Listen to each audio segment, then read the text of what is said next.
Dear my beloved audiences, today I want to tell you a story which is called The Guardian of Maple Street. It was early spring when he appeared, a large black dog with tired eyes and a quiet demeanor.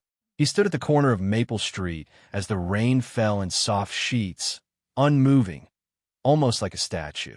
No collar, no tags, just soaked fur and a steady gaze. People noticed. Some avoided him, others tossed him scraps. But it was Mrs. Ellery, an elderly widow living in the yellow house with the white fence, who brought him in.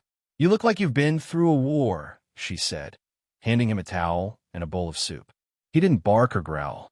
He just stepped inside, curled up by the fire, and slept. She named him Shadow because of how quietly he moved and how he seemed to appear out of nowhere. Shadow never made much noise, never caused any trouble. He simply stayed and watched. Watched the mailman arrive every morning. Watched children walk to school. Watched neighbors shovel snow and plant flowers. Soon, Shadow became part of Maple Street. Over the months, Shadow earned a reputation.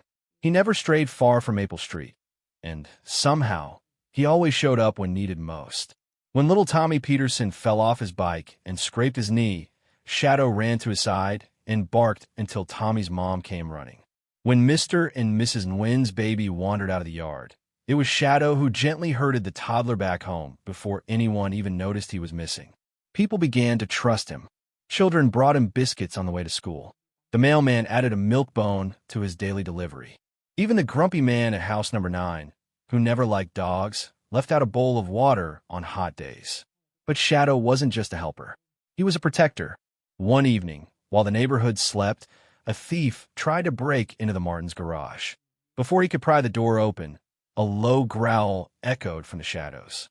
Shadow emerged, eyes locked onto the intruder. The man ran and never came back. The next morning, neighbors found paw prints in the mud and the screwdriver the thief had dropped. From that day, no one on Maple Street questioned why Shadow stayed. He had become their silent guardian. Years passed. Children grew up, houses were repainted, families moved in and out, but Shadow remained. His fur turned gray, his steps slowed, but his presence never faded. Mrs. Ellery, now well into her 90s, often said, "He's not just a dog. He's part of the soul of this street." Then, one morning in late autumn, Shadow didn't rise from his usual spot on the porch. The vet said his heart had simply grown too tired. He had passed in his sleep, peacefully, as the sun rose over Maple Street. The neighborhood grieved. Children made drawings. Adults shared stories.